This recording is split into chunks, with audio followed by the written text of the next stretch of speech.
안녕하세요. 크립토TV입니다. 이번 시간에는 블랙록 CEO 인터뷰하다가 우연히 밝혀진 코인에 대한 속마음이 있습니다. 이 내용 제가 오늘 한번 살펴볼까 합니다. 그리고 향후 유망 자산을 언급하기도 했는데요. 한번 살펴보도록 하겠습니다. 사실 블랙록, 레리 핑크 설명이 필요 없는 사람들이죠. 기업입니다. 블랙록은 세계 최대 자산 운용사죠. 지금 자금을 운용하고 있는 금액만 해도 10 trillion dollars니까요. 1경원이 넘는 어마어마한 사실 자금이 되겠죠. 전 세계 금융 시스템에 너무나 큰 영향력을 미치고 있습니다. 자, 어떤 사람은 레리 핑크 회장을 정말 파워풀한 섀도우맨, 그러니까 그림자 어떤 그 맨이라고 하는데요. 이거는 전 세계 이제 잘 모습이 드러나진 않지만 전 세계 주요 어젠다에서 결정을 하는 데 있어서 큰 영향력을 미친다. 근데 이런 사람이 뭐라고 했습니까? 최근에 전 세계가 코인화, 토큰화 되고 있다. 그리고 될 것이다 라고 발언을 했죠. 매우 중요한 발언입니다. 자, 이 블랙록은 사실상 좀 과장을 해보면 전 세계를 소유하고 있다라고 봐도 사실 큰 과언은 아닙니다. 왜냐? 이런 지금 빅테크 기업들 뿐 아니라 에너지 기업들, 우리나라로 치면 삼성전자까지도 그 주식, 지분을 대주주로 있죠. 그렇기 때문에 주주총회가 됐건 어떤 의사결정을 하는데 영향력을 압도적으로 미칠 수가 있게 됩니다. 자, 레리 핑크 회장은 세계 최대의 자산 운용사, 우리 돈 1경 3천조 원이 넘는 돈을 굴립니다. 전 세계의 중앙은행들, 연금, 국부펀드들, 패밀리 오피스들, 이 사람의 충고대로 투자를 합니다. 정말 어마어마합니다. 정말 전 세계를 소유하고 쉐이핑 한다고 하죠. 이렇게 형성하고 이렇게 이끄는 리더 중에 리더, 인사 중에 인사가 되겠습니다. 그렇기 때문에 그의 시장 관련 발언 하나하나가 중요할 수밖에 없죠. 코인도 포함이 됩니다. 자, CNBC 인터뷰 제가 3개를 말씀을 드리려고 하는데요. 모두 올해 1월 달에 이루어졌습니다. 첫 번째 한번 살펴보면요. 이렇게 나와서 인터뷰를 하는데, 자, 사회자가 묻죠. 크립토와 블록체인에 대해 어떻게 생각하십니까? 이 얘기를 지난 수년간 수도 없이 인터뷰를 했겠죠. 사실 레리 핑크 회장 입장에서는 이제 지겨울 법도 합니다. 이번에도 똑같이 발언을 합니다. 코인에 대한 발언은 전혀 언급조차 하지 않고요. 블록체인은 모든 것의 토큰화를 가능케 하기 때문에 놀라운 혁명적인 기술이다 라고 얘기합니다. 특히 주식과 채권이 토큰화되는 날을 나는 기다리고 있고, 자, 왜 이걸 기다리냐? 이따 말씀드립니다. 자, 누가 지금 실제 소유주인지, 이게 이제 토큰화가 되고 전자화, 디지털화가 되면 소유주가 누군지 바로 알고 그 소유주는 주요 의사결정에 있어서 자신의 투표권을 사용할 수 있다. 민주화가 가능하다는 얘기죠. 주주총회 같은 데서 자신의 어떤 의사결정 이렇게 행사할 수 있다는 얘기입니다. 우리는 이를 위해 열심히 노력 중인데 전 세계에서 가장 많이 갖고 있는 회장님께서 이 민주화를 얘기하는 게 솔직히 전 좀 거슬립니다.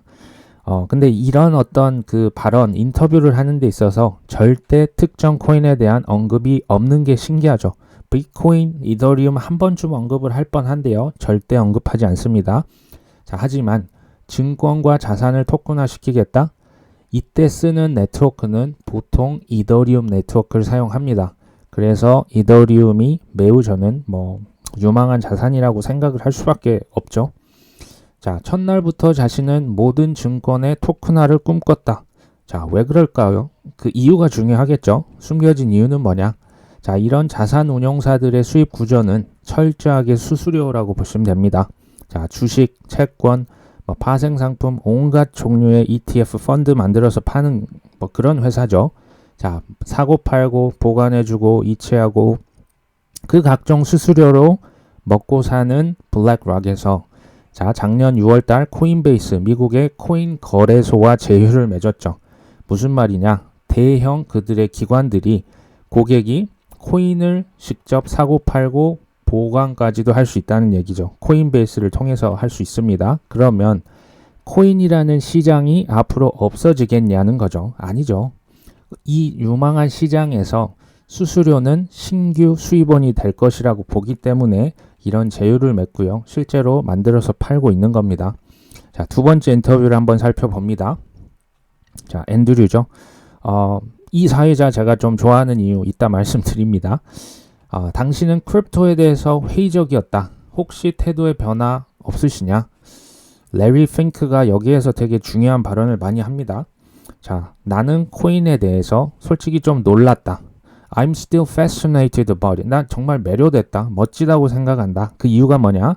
자, 많은 사람들이 크립토에 집중하고 있죠. 두 번째, 훌륭한 내러티브가 있다. 내러티브는 이제 비트코인이 이제 디지털 금이다. 뭐 발행량이 2,100만 개로 한정이 되어 있다. 이더리움은 월드 컴퓨터다. 어떤 이런 이야기적인 요소입니다. 그런 내러티브가 있고 굉장히 great, 뭐 훌륭하다고 생각을 한다. 그리고 여기서 이제 진심이 나오죠. 나는 크립토가 훌륭한 자산군이 될 수 있다고 믿는다. Do believe는 강조형입니다. 나는 이걸 확신하는 거죠. 그렇기 때문에 그들이 했던 모든 이제 행동들이 이해가 됩니다. 그리고 great asset class가 될 수 있다고 했죠.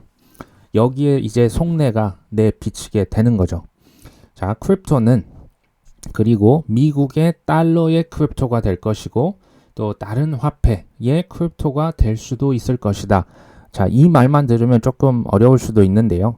달러의 크립토 아니면 유로의 크립토가 바로 스테이블 코인입니다. 이 스테이블 코인을 암시하는 거죠. 하지만 크립토가 화폐를 대체제, 그러니까 화폐를 대체할 것이라고 보지는 않는다. 자, 지금 주지하시다시피 블랙록은 서클이라고 하는 USDC 스테이블 코인사에 이미 수천억 원을 투자를 해놨죠. 뭐 피델리티도 있고 월가의 대부분 금융기관들이 서클에 투자를 해놨습니다. 이 스테이블 코인의 준비금의 현재 65%를 관리하는 곳이 블랙록이죠. 지금 뭐 연준처럼 전 세계 이제 디지털 화폐의 시대가 왔을 때 그때의 디지털 달러 바로 스테이블 코인인데요. 이것을 통제할 수 있는 회사가 바로 블랙록이라고 보시면 됩니다. 자, 레리가 계속 얘기합니다. 우리는 크립토에 대해서 공부하고 있다. 실제 투자도 하고 있고 돈도 벌고 있다. 이게 팩트입니다. 자, 어디에 투자했냐? 코인 거래소에도 투자했고요. 채굴 기업들 좀 주요 주주로 있습니다. 펀드 만들어서 팔고 있고 스테이블 코인사 서클에도 투자를 했죠. 이건 팩트인데 여기서 갑자기 이상한 발언을 합니다. 전 세계 우리 고객들이 근데 코인에 대해서는 솔직히 별 관심이 없는 것 같다. 이때 앤드류가 끼어듭니다. 끼어들면서 노노노노노 아니 지금 확실하게 한번 짚고 가십시다. 지금 이게 당신이 지금 관심이 없다고요? 고객들이 전 세계 기관들이 크립토 자산 투자를 하고 싶어서 안달이 나 있고 고객 투자 문의 수요가 폭증하고 있는데 지금 코인베이스 IPO 할 때 그 관심도를 보지 않았냐. 당신 지금 정반대로 얘기하고 있는 거다. 이거 지금 거짓말 한다고 단도직입적으로 얘기를 하고 있죠. 그 부분에 대해서 좀 단도직입적으로 얘기를 해달라. 너 지금 거짓말하고 있는 것 같다라는 말입니다. 자, 레리 핑크가 여기서 굉장히 불쾌해합니다. 자, 우리는 그런 대화 나눈 적 없는데 뭐 다른 곳이랑 그런 얘기 했나 보죠. 우리가 뭐 완벽한 정보를 갖고 있나요? 우리는 그냥 크립토에 매료되었다는 거지. 뭐 이게 멋있다는 거지. 지금 우리 기관 고객들과 코인 얘기를 많이 한 건 아니란 말입니다. 실제 이렇게 발언을 합니다. 이게 무슨 소리인지 글쎄요. 자, 우리는 고객들과 하고 있는 얘기는 훨씬 더 큰 주제라는 거죠. 기후변화, 부채, 투자 포트폴리오를 어떻게 구성하냐, 인플레이션, 우리는 이런 얘기를 훨씬 더 많이 하고 있고 코인에 대해서는 우린 얘기 안 한다. 지금 이미 기분이 상했습니다. 레리 핑크 회장은. 당신 방송국들이야 매일 방송을 해야 되니까 뭐 코인이나 뭐 레딧이나 게임스탑, 밈스톡, 밈코인 이런 자질구레한 것들에 관심이 많겠지만 우리는 아니다. 우리는 그런 자질구레한 시시콜콜한 거에 관심 솔직히 별로 없다. 지금 얘기를 하는 거예요. 자, 물론 코인이 이건 또 팩트입니다. 실제적이고 리얼하다는 거죠. 빠르게 성장하고 있는 시장 요소는 맞습니다. 하지만 우리는 더 큰 대주제, 큰 구성 요소, 큰 시장에 대해서 얘기를 한다고요. 자, 만약 당신이 우리 주요 고객들, 국부펀드, 연금펀드, 패밀리 오피스, 뭐 중앙은행도 있어요. 자, 장기 투자에 대해서 묻는다면 그 사람들은 코인에 대해서 얘기를 거의 안 한다고요. 아시겠어요? 거의 뭐 약간 소리를 지르면서 이 인터뷰가 끝이 납니다. 하지만 우리는 알고 있죠. 지금 뭐 여기 있는 블랙락, 뭐 BNY 멜론, 피델리티뿐만 아니고 월가의 주요 기업들 뭐 코인 거래소까지 차렸지 않습니까? 하락장에 진입하죠. 왜요? 싼 값에 헐값에 매수를 하는 게 핵심이기 때문에 핵심 인프라는 이럴 때 들어가는 겁니다. 이게 팩트입니다. 자, 세 번째 인터뷰를 한번 봅니다. 이분은 저도 사실 잘 모르겠어요. 어쨌든 이분과 인터뷰를 했는데 사회자가 묻죠. 당신은 2022년을 큰 과도기라고 봤다. 23년은 어떻게 생각하시냐? 자, 레리 핑크 회장 얘기합니다. 자, 장기 투자자 입장에서 봤을 때 2023년은 매우 좋은 투자 기회가 될 수 있다. 전 갑자기 이게 하워드 막스가 생각이 납니다. 똑같은 발언을 했죠. 올해가 가장 좋은 투자 기회가 될 수 있다. 우리 개인 투자자 입장에서 봤을 땐 이해가 솔직히 잘 되진 않습니다. 이유를 설명합니다. 지난 몇 년간은 마이너스 실질 금리로 투자하기 가장 어려운 시기였다. 자, 마이너스 실질 금리는 뭐냐? 실질 금리는 이제 명목 금리에서 물가 그 상승률을 뺀 거죠. 근데 제로 금리였기 때문에 물가 상승률을 빼면 마이너스가 됩니다. 은행에 돈을 맡겨놔봤자 뭐 별 재미가 없었죠. 실질 금리가 마이너스라는 것은 돈을 어디에든 투자를 하는 게 유리했던 시기죠.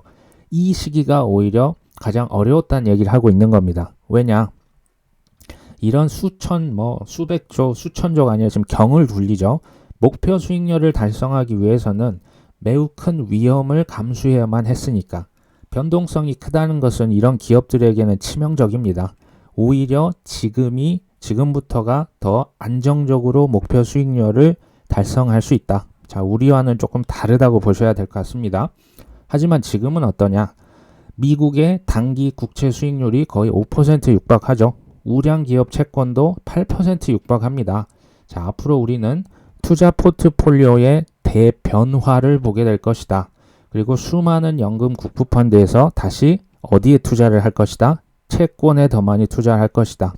자, 20년 전만 해도 그들의 채권 투자는 60%, 70%까지 갔었는데 최근에 이 제로 금리, 유동성 어떤 파티에서는 채권 투자 사실 뭐 별 인기가 없었죠. 하지만 채권으로 더 많이 복귀할 것이다 라고 지금 얘기합니다. 실제 작년부터 채권 투자로 회귀가 일어나고 있죠. 자, 제로 금리 하에서는 고성장주, 뭐 이제 빅테크 기업, 뭐 코인 투자가 옳았겠지만 지금 단기 국채, 미국의 국채 수익률이 5% 육박하는 지금은 이런 성장주 투자가 별로 옳은 게 아닌 것 같다. 옳지 않다. 작년에 그래서 폭락을 했다. 향후의 유망 투자 수단을 밝힙니다. 말씀드렸던 채권과 자, 비유동성 자산, 유동화하기 그러니까 현금화하기 어려운 자산, 뭐 대표적인 게 부동산이 있고요. 뭐 예술품도 될 수 있습니다. 그리고 고배당주. 이제 배당을 많이 주는 주식은 뭐 각광을 받을 수 있을 것 같다. 나는 이것을 매우 큰 투자 기회라고 본다.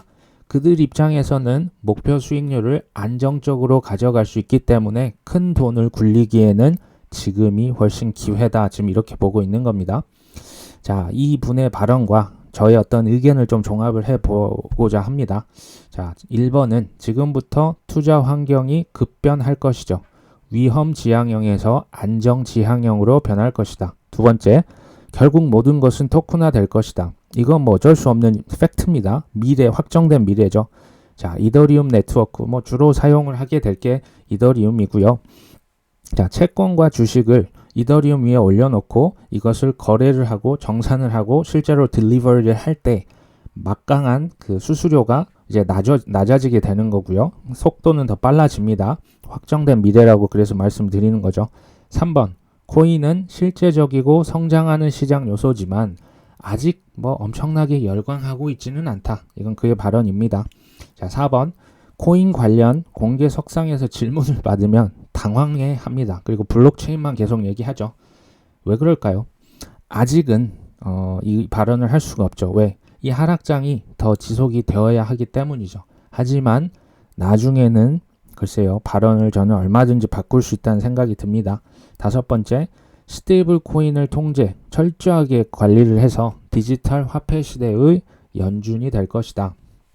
자, 스테이블 코인을 발행하려면 준비금 필요하죠. 그 이제 담보로 해서 찍어내는데요. 그 준비금의 8할이 80%가 국채입니다. 미국의 단기 국채를 보유하고 있기 때문에 그냥 그 스테이블 코인 갖고 국채만 갖고 있어도 수익이 나오겠죠. 그 이자가 나옵니다. 그리고 이것도 좋지만 미국의 빚잔치도 연장시킬 수 있죠. 지금 미국 국채 아무도 사려고 하지 않죠. 하지만 스테이블 코인 전 세계에서 발행을 지금 허용을 시키는 쪽으로 가고 있죠. 그러면 국채를 뭐 울며 겨자 먹기로 자신의 어떤 의지와 관계없이 사야 합니다. 미국의 빚을 누군가가 계속 사줄 수가 있는 거죠. 여섯 번째, ESG 장려를 해놓고 정작 에너지 기업, 정유회사 투자로 큰 수익을 거둔 데가 어디입니까? 블랙락이죠. 자, 비트코인 채굴 환경 오염시킨다고 에너지 낭비라고 그렇게 얘기할 때는 언제고 미국 주요 대형 비트코인 채굴 기업 절대 다수 지분을 블랙락 혼자 지금 뭐 피델리티도 있습니다. 월가에서 어마어마하게 매수를 해놨죠.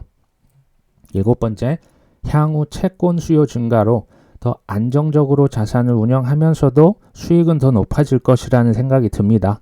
자, 채권 시장이 주식보다 좀 더 그 시장 규모 자체가 좀 더 큽니다. 그렇기 때문에 블랙락에게는 되게 유리한 환경이죠.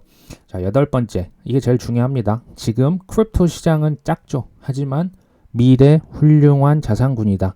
저는 이 외에는 다 소음이라는 생각을 합니다. 뭐 SEC가 누구를 기소하고 어떤 코인이 상폐가 됐다가 재상장이 되고 글쎄요. 저는 이게 다 뭐 금리를 인상하고 글쎄요. 저는 다 소음이라는 생각을 합니다. 팩트는 뭐냐? 블랙락은 뭐 지금 월가 주요 기업들은 주요 핵심 인프라들을 다 소유하고 있습니다. JP모건도 이더리움의 제일 중요한 핵심 인프라, 뭐 메타마스크 지갑과 인퓨라라고 하는 개발자 스튜디오 갖고 있었죠. 블랙락도 거래소 대주주입니다. 코인베이스 대주주고요. 대형 채굴 기업들 3대, 4대 뭐 아니면 제일 많이 주식 갖고 있고요. 서클이라고 하는 스테이블 코인에도 투자를 수천억을 해놨죠. 비트코인은 13만 2천 개 이상을 간접적으로 보유합니다. 마이크로 스트래티지의 3대 주주가 블랙락이죠. 자, 코인 기업들을 한데 묶어서 지금 펀드로 팔고 있죠. 블록체인 ETF다, 메타버스 ETF다. 현물 ETF가 아직 없기 때문에 기업들을 묶어서 팔고 있는 겁니다. 자, 현물 ETF 나오면 어떨까요? 연금 펀드, 국부 펀드, 패밀리 오피스, 뭐 중앙은행들 이것들을 다 판매를 결국은 하겠죠. 그렇다면 이 시장이 무너질 시장이냐? 아니죠. 지금은 작지만 오히려 좀 힘들지만 저희가 떨어질 때마다 조금씩 사 모아야 하는 자산이라는 생각 들지 않으실까요? 오늘 방송은 여기까지 하겠습니다. 끝까지 시청해 주셔서 감사합니다.